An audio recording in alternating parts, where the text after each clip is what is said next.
មានស្អីទេអូននៅតែស្នេហ៍មិនដែលព្រួលប្រែម្ដងណា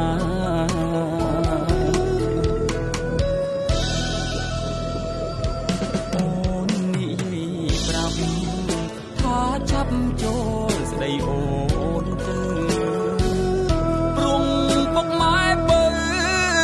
ក៏ចង់បានកូនប្រសាស្រូវក៏បានតិចដុំលងវិញគ្មានវិចា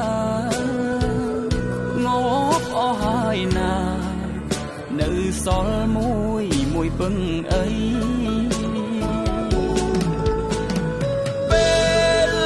នេះក្រចនក្រហើយខ្ញុំអ្នកក្រចង់ធំក៏ធំទៅមិន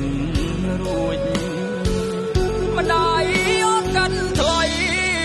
ដុំលៃ10000រៀងតិចអើយបងធ្វើមិនទើបគ្រប់ខណ្ឌស្លាពីស្អី